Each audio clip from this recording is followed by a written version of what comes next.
Herzlich willkommen im Lebensforum Wohlstand aus Erfurt. Phänomen Anastasia. Liebe Zuschauer, es geht weiter in unserer Serie mit Band 2, Teil 2, Anastasia, die klingenden Zedern Russlands.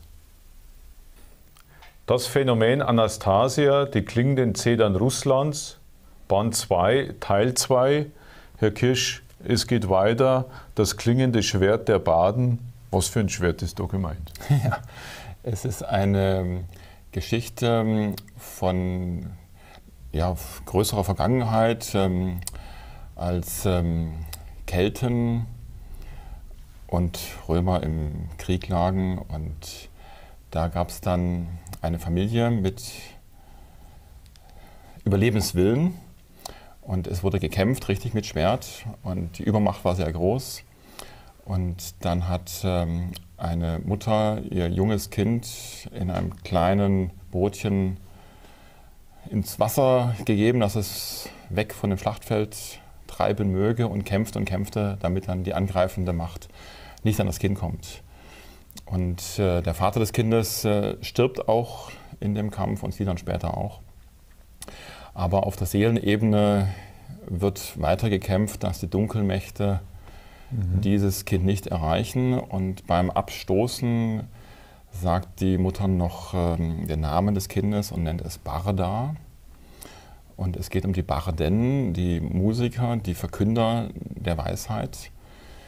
Und generell geht es der Anastasia darum, dass sie Worte und Buchstaben bewusst benutzt. Und der Herr Maigre war dessen nicht wissend, dass man Worte ganz besonders verwenden kann, dass man in Worte Bilder hineinlegen kann, sodass die Menschen sie ganz deutlich verstehen. Dass auch einzelne Buchstaben klingen, ja. Genau, und er soll dann dieses Wort Barde aussprechen, und nach dieser Geschichte ist er erstmal gehemmt, weil er sagt, ich weiß gar nicht genau, wie ich es richtig ausspreche, dass es entsprechende Bedeutung auch so ist, dass der Inhalt wirklich gewürdigt wird. Es geht dann weiter mit einer jähen Umkehr. Ja, er kommt ja wieder zurück aus der Taiga, und diese Erlebnisse haben einfach sein inneres Weltbild komplett verändert. Und er macht notdürftige Schritte in der Firma, aber im Prinzip geht die Firma dann immer mehr den Bach runter, und er will nach Moskau gehen. Er lässt sozusagen seine Firma und sein Unternehmen, auch die Familie, zurück? Ja, bei der Firma gibt er dann noch ein paar Anweisungen in der Hoffnung, dass es dann weitergeht, aber diverse Mitarbeiter verstehen auch nicht, was ihn wirklich bewegt hat, weil er will auch nicht drüber reden. Es war ihm einfach so verrückt erstmal. Er will sich erstmal erkundigen, ob das denn wahr sein konnte, was er erlebt hat.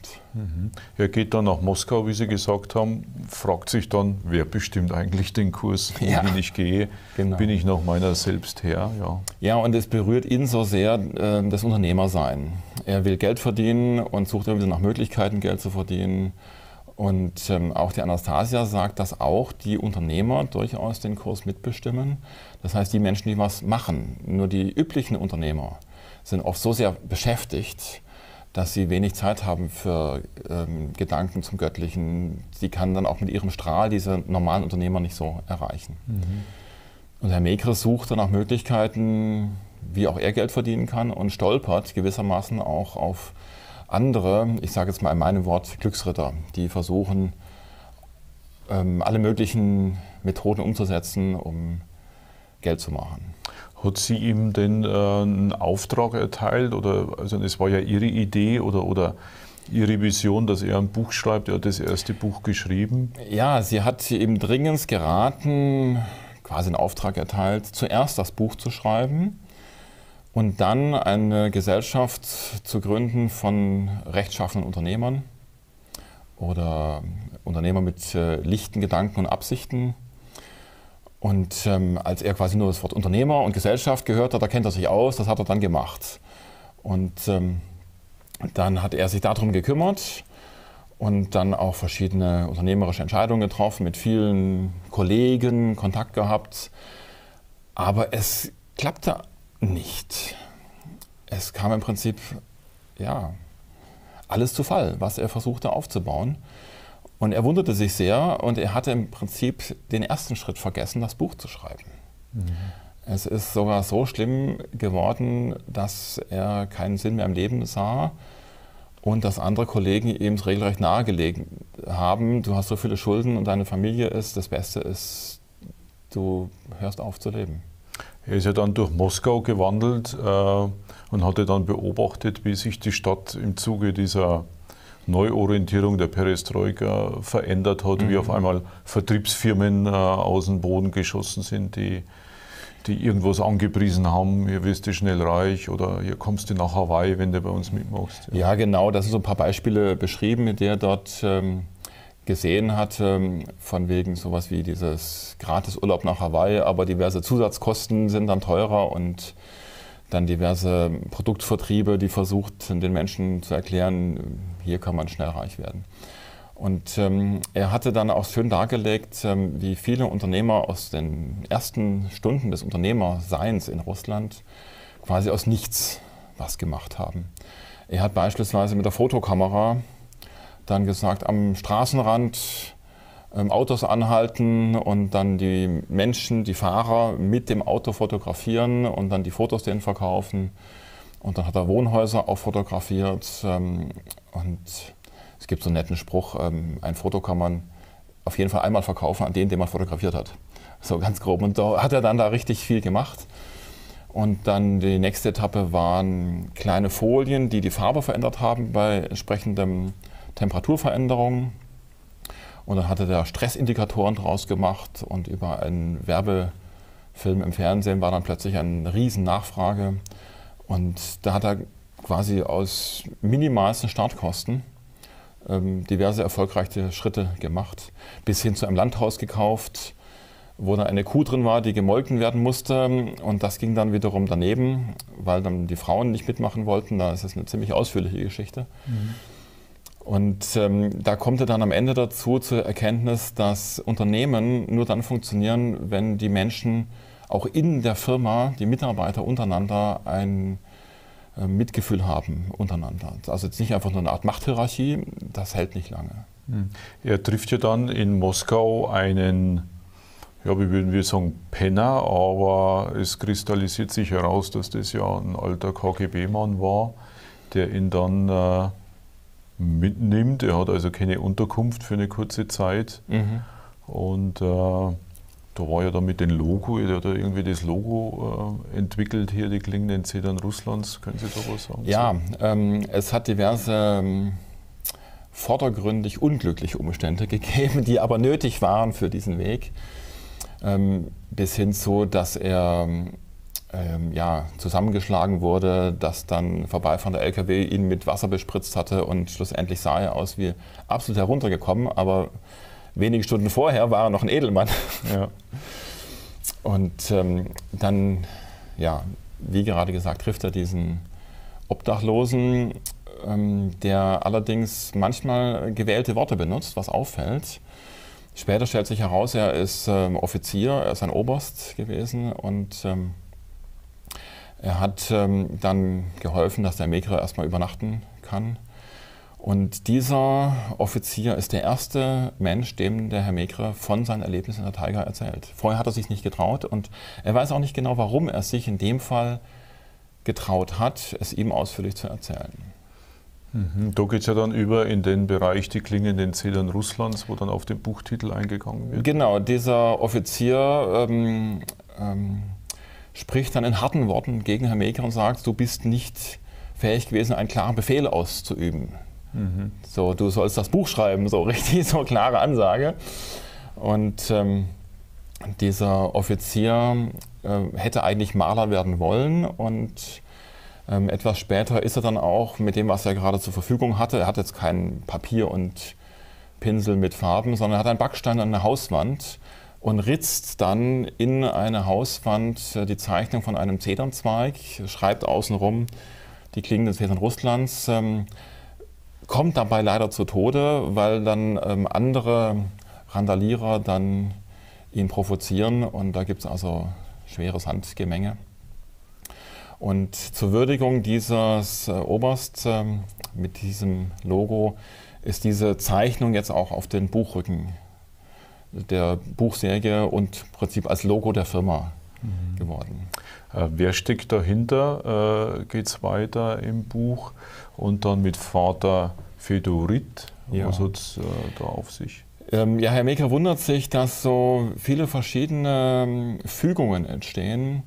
Die erste Auflage wird gedruckt und er muss dafür nichts zahlen, vielleicht dann später mal. Und da haben Studenten ihm auch geholfen abzutippen, weil sie einfach gespürt haben, es ist was Gutes. Die ersten Bücher werden verkauft an der Metrostation von Menschen, die einfach sagen, das ist ein gutes Buch. Und es fügt sich so, und da sagt er so für sich, wer steckt denn dahinter, dass sich so ein Ereignis so fügt? Und er wird dann wiederum darauf hingewiesen von der Anastasia, von wegen, dein Vater.